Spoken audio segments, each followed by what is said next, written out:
संविधान दिन। सर्वप्रथम सर्वांना संविधान दिनाच्या हार्दिक हार्दिक शुभेच्छा। आपलं भारतीय संविधान, या संविधानाची स्वीकृती आजच्या दिवशी म्हणजे 26 नोव्हेंबर 1949 रोजी झाली आणि हे संविधान 26 जानेवारी 1950 रोजी प्रत्यक्ष अंमलामध्ये आलं। आणि भारत जरी स्वतंत्र झाला होता तरी तो प्रजासत्ताक नव्हता, तो खऱ्या अर्थानं 26 जानेवारी 1950 ला प्रजासत्ताक झाला आणि खऱ्या अर्थानं लोकशाही अस्तित्वात आली। लोकांना खऱ्या अर्थानं खूप दिवसानंतर म्हणजे हजारो वर्षानंतर या ठिकाणची हुकुमशाही संपली, इथली राजेशाही संपली आणि माणसांना माणूस म्हणून जगण्याचा अधिकार या ठिकाणी भारतीय संविधानानं प्राप्त झाला। म्हणून हा दिवस अत्यंत मोलाचा, महत्वाचा आणि भारतीय इतिहासामध्ये सुवर्णाक्षराने लिहिलेला आहे। कारण आजच्या दिवशी भारतातलं हे संविधान जगाला मार्गदर्शक ठरणार आहे। जगातलं सगळ्यात मोठं संविधान म्हणून आपल्या संविधानाची ओळख आहे। जगातलं सगळ्यात मोठं लिखित स्वरूपाचं संविधान म्हणून आपल्या संविधानाकडे जग बघतं आणि जगातली सगळ्यात मोठी लोकशाही म्हणून सुद्धा आपल्या लोकशाहीची ओळख जगाला आहे। मग हे संविधान कसं अंमलात आलं, या संविधानाची उपयुक्तता काय, या संविधानाने आपल्या भारतीय लोकशाहीला नेमकं काय दिलं, भारतामध्ये आमूलाग्र बदल या संविधानाने कसे केले, याविषयी आपण जाणून घेणार आहोत की संविधान नेमकं काय आहे किंवा संविधान कशाला म्हणायचं। जसं आपल्या घरामध्ये काही नियम असतात की नाही, आपल्या घरात आई असते, वडील असतात, आजी आजोबा असतात, बहीण भाऊ हे सगळेजण असतात। मग हे सगळेजण घरामध्ये असताना काही घरामध्ये नियम ठरलेले असतात, जरी ते लिहिलेले नसले तरी त्या नियमावर आपल्या घरातला कारभार चालत असतो। उदाहरणार्थ कधी कधी वडील किंवा आई आपल्या घराचा कारभारी असतं, बरोबर आहे का, घरचा कारभार ते बघतात, आपल्याकडे कारभार असतो घरचा नाही। मात्र काही गोष्टी आपल्याकडे पण असतात, उदाहरणार्थ झाडून काढणं, घर स्वच्छ ठेवणं, बरोबर आहे का, छोटी छोटी कामं करतो। तसं देशाचं संविधान देशामधल्या नागरिकांनी कशा पद्धतीने वागलं पाहिजे, त्यांनी नियमांचं पालन कसं केलं पाहिजे किंवा या देशाचा नागरिक म्हणून त्यांची काही कर्तव्य असतात, बरोबर आहे का। जसे आपल्याला काही अधिकार संविधानाने दिलेले आहेत तसंच काही कर्तव्य सुद्धा आपल्याला पार पाडावे लागतात। मग नेमकी कोणती कर्तव्य पार पाडायची हे सगळं संविधानामध्ये दिलेलं आहे। या संविधानामध्ये भारतीय लोकांच्या दृष्टीनं की भारतातल्या प्रत्येक माणसाला न्याय कसा मिळेल या दृष्टीने हे संविधान लिहिलेलं आहे। मग खरं तर हे संविधान लिहित असताना विचार करा किती कठीण परिस्थिती असेल, कारण इथं वर्षानुवर्ष राजेशाही होती, त्याच्या अगोदर इथं मुघलांचं साम्राज्य होतं, मुघलांच्या अगोदर आपल्या देशामध्ये या ठिकाणी सुलतानशाही होती, सुलतानांचं साम्राज्य होतं, त्याच्या अगोदर सुद्धा मध्य काळ सोडला तर काही काळात बघा हे आर्य वगैरे परकीय चाललेले होते। म्हणजे या देशामध्ये हजारो वर्ष अशा पद्धतीने हुकुमशाहीच होती, राजेशाही होती आणि त्या देशामध्ये लोकशाहीची संकल्पना रुजवणं हे फार कठीण काम होतं। मात्र ते कठीण काम पेलण्याचं काम आपल्या घटना समितीने केलेलं आहे। बघा आपल्या देशामध्ये इंग्रज आले, काही गोष्टीमध्ये इंग्रजांनी फार मोठं भारताचं शोषण केलं, आर्थिक बाबतीमध्ये त्यांनी आपल्याला फार लुटलं, हे जरी सत्य असलं तरी इंग्रजांमुळे काही गोष्टी आपल्या देशामध्ये खूप चांगल्या झाल्या। आता सगळ्या गोष्टी मी सांगत बसणार नाही, परंतु संविधानाच्या बाबतीमध्ये एक गोष्ट सांगावी लागेल की 1935 चा जो प्रांतिक कायदा आहे, हा 1935 चा प्रांतिक कायदा, या कायद्यानं खऱ्या अर्थानं देशामध्ये लोकशाहीची सुरुवात झालेली होती आणि त्या प्रांतिक कायद्यान्वये भारतातलेच काही सदस्य या ठिकाणी इंग्रजांच्या संसदेमध्ये निवडून गेले होते आणि त्यांनी भारताचा कारभार पाहण्यास सुरुवात केली होती। म्हणजे कुठेतरी लोकशाहीची सुरुवात तिथून झालेली होती। जरी हुकुमशाही असली इंग्रजांची तरी सुद्धा लोकशाहीची स्टार्टिंग त्या 1935 च्या कायद्यात होती। 1919 चा जो मॅन्टेगू चेम्सफोर्ड कायदा होता त्या कायद्यात सुद्धा लोकशाहीची बीज पेरलेली होती। बघा मग अशा कायद्याच्या माध्यमातून या ठिकाणी लोकशाहीची थोडीशी सुरुवात झालेली होती। मात्र खऱ्या अर्थानं दुसरं महायुद्ध संपत आलं।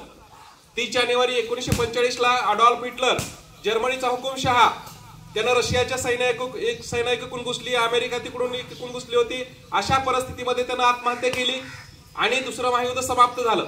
दुसरं महायुद्ध जसं समाप्त झालं तसं जगभर इंग्रजांच्या विरुद्ध आक्रोश निर्माण झाला। 105 देशावर इंग्रजांचं राज्य होतं। या सगळ्या देशामध्ये स्वातंत्र्याची मागणी खूप दिवसापासून होती आणि तिचा जोर वाढू लागला आणि तेव्हाच निश्चित झालं की आता भारताला स्वातंत्र्य मिळणार, इंग्रज भारतातून जाणार, इंग्रज भारताला स्वातंत्र्य देणार, हे जवळपास निश्चित झालं होतं। आणि दुसऱ्या महायुद्धाच्या काळातच 1942 चा उठाव या उठावानं इंग्रजांना सळोकी पळून करून सोडलेलं होतं आणि इंग्रजांना कळून चुकलं होतं की आता यापुढे भारतावर राज्य करणं शक्य नाही. त्यामुळे स्वातंत्र्याच्या हालचाली इथूनच चालू झालेल्या होत्या आणि त्या हालचाली चालू होत असतानाच या ठिकाणी भारतीयांना स्वातंत्र्याची स्वप्न पडू लागली होती. जर आपल्याला स्वातंत्र्य मिळालं तर काय काय करायचं याची स्वप्न प्रत्येक भारतीय रंगवत होता. आणि मग अशा परिस्थितीमध्ये भारताच्या स्वातंत्र्याची हालचाल चालू झाली. बघा 1946 ला जवळपास निश्चित झालं की भारताला स्वातंत्र्य मिळणार. जरी ते 15 ऑगस्ट 1947 ला मिळालं असलं तरी तत्पूर्वी स्वातंत्र्याच्या हालचालीने भारतीय वातावरण सगळं पोखरून निघालेलं होतं. आणि भारतातले जे काही राजकीय नेते होते खरे तर ते आजच्या सारखे राजकारण करणारे नव्हते. ते स्वातंत्र्य लढ्यामध्ये लढणारे होते. भारताला स्वातंत्र्य मिळवण्यासाठी इंग्रजांच्या विरोधात अनेकांनी तुरुंगवास भोगलेला होता. अनेक आंदोलनामध्ये त्यांनी सक्रिय सहभाग घेतलेला होता आणि भारताला स्वातंत्र्य मिळवणं हे त्यांचं ध्येय होतं. आणि त्या ध्येयासाठी ते रात्रदिवस झटत होते. आणि जसं जसं स्वातंत्र्य जवळ येऊ लागलं तसं तसं आपल्या देशाची एक राज्यघटना असावी, आपल्या देशाचा कारभार करण्यासाठी स्वतःचं संविधान असावं असा विचार पुढे येऊ लागला. मग अशा परिस्थितीमध्ये भारतीय संविधान कसं निर्माण करायचं, काय करायचं याच्यासाठी भारताचे शेवटचे जे व्हाईसरॉय होते बघा लॉर्ड माउंटबॅटन यांच्या अध्यक्षतेखाली किंवा त्यांच्या मार्गदर्शनाखाली या ठिकाणी भारतानं स्वतःचं संविधान तयार करावं असं ठरलं गेलं.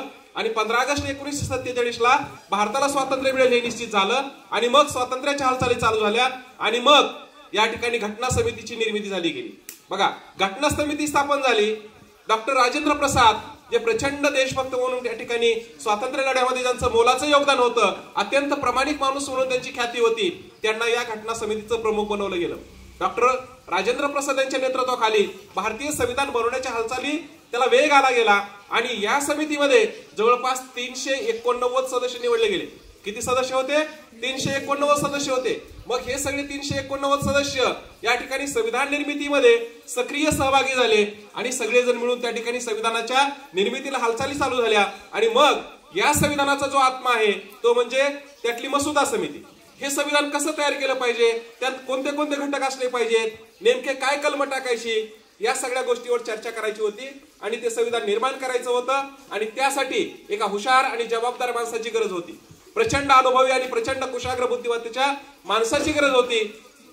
आणि त्यासाठी जी 2 नावं सुचवली त्यातल्या पहिल्या नावानं नकार दिला की मी संविधानासाठी वेळ देऊ शकत नाही. दुसरं नाव समोर आलं, ते आजारी होते, त्यांनी सांगितलं मी आजारी असल्यामुळे संविधान लिहू शकत नाही. आणि तिसरा क्रम होता डॉक्टर बाबासाहेब आंबेडकरांचा. त्यांना विचारणा झाली की तुम्ही हे संविधान तयार करायचं आहे याचा मसुदा तुम्ही तयार करू शकता का? ते पण आजारी होते, जवळपास त्यांचं वय पण 50च्या आसपास होतं.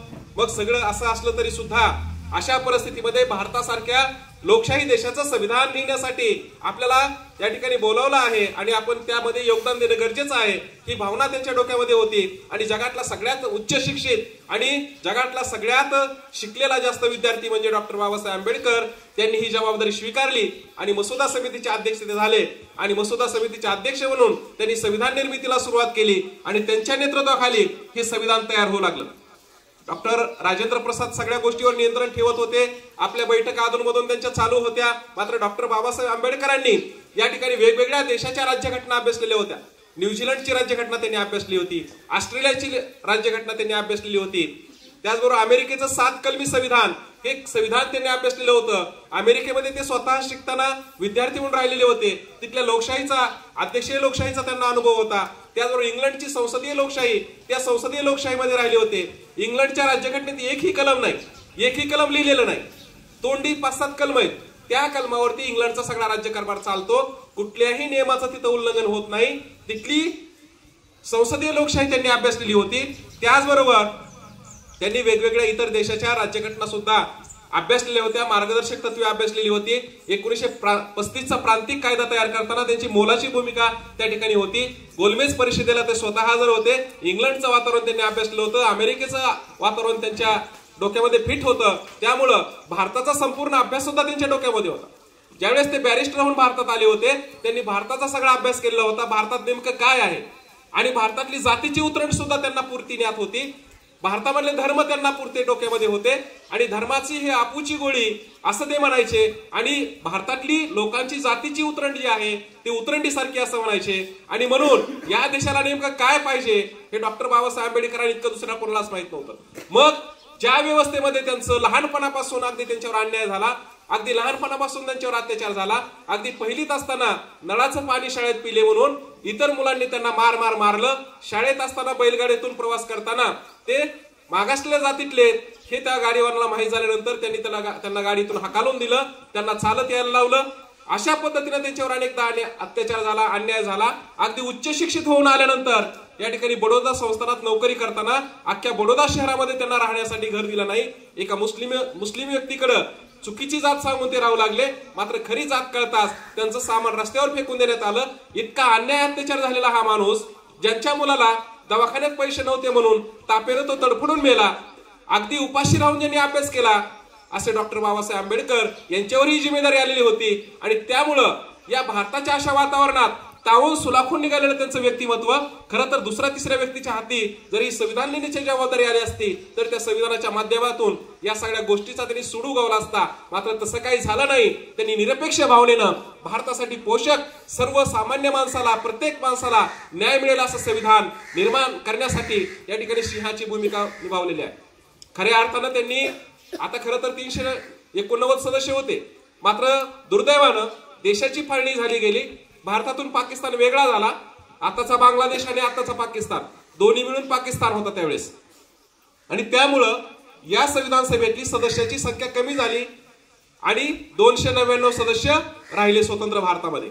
मग हे 299 सदस्य नंतर संविधान सभेमध्ये होते आणि त्यांनी या ठिकाणी संविधान निर्मितीला सुरुवात केली. आणि डॉक्टर बाबासाहेब आंबेडकरांनी धर्मनिरपेक्ष राज्य म्हणून या राज्याला, या देशाला डिक्लेअर केलं. आणि धर्मनिरपेक्ष म्हणजे भारत हा कुठल्याही धर्माचा अधिकृत देश नाही असं संविधानाद्वारे त्यांनी घोषित केलं. या राष्ट्राला हिंदू राष्ट्र बनवता